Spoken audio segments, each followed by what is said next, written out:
Global Typhoon, Chairman TV. Weather update. Helping homeless people. Please subscribe.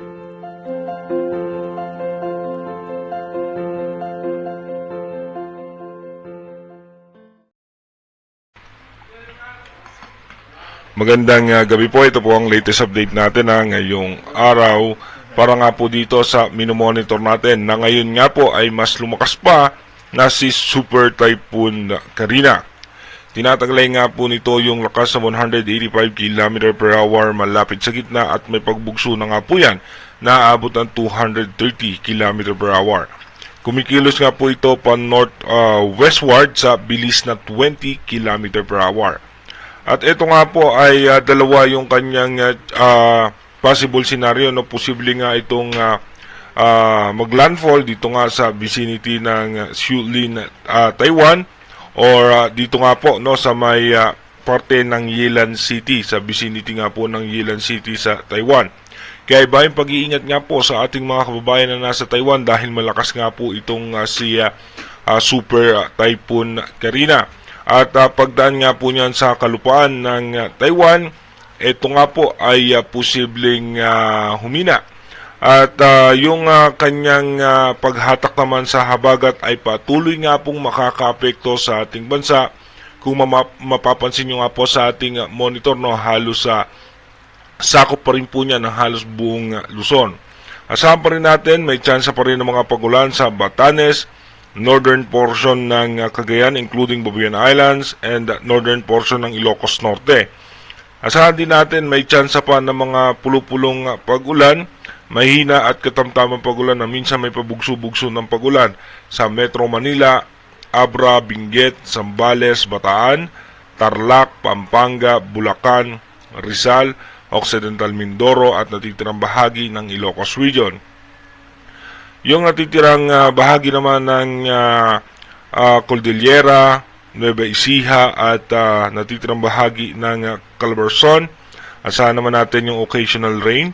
Dito naman sa Western Visayas, Negros Island Region and rest of Luzon, asahan naman natin dyan yung makulimlim na kulapan na merong isolated rain shower.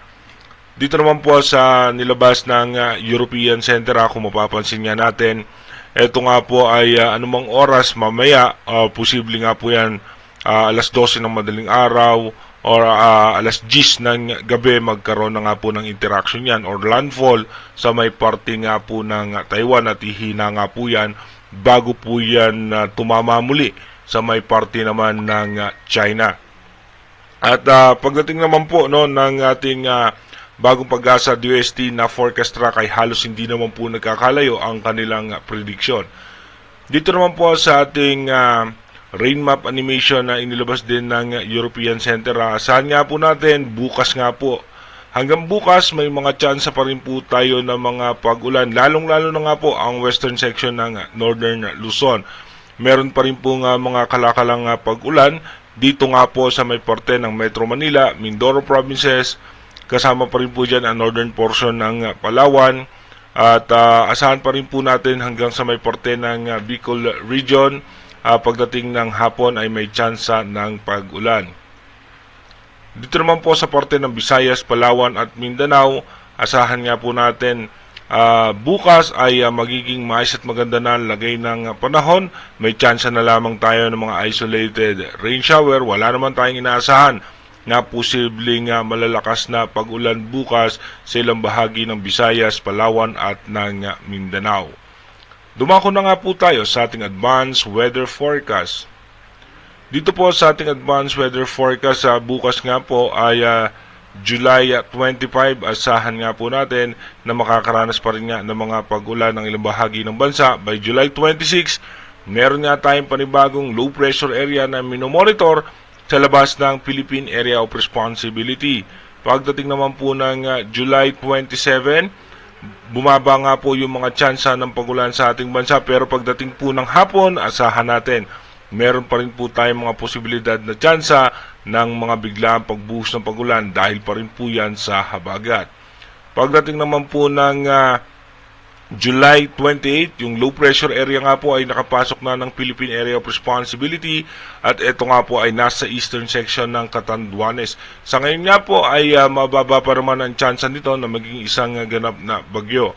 Pagdating naman po ng July 29, asahan nga po natin na posibleng malusaw yung low pressure area at bababa muli yung mga tsansa ng pagulan sa ating bansa. Asahan natin sa hapon may mga isolated rain showers sa western section ng bansa.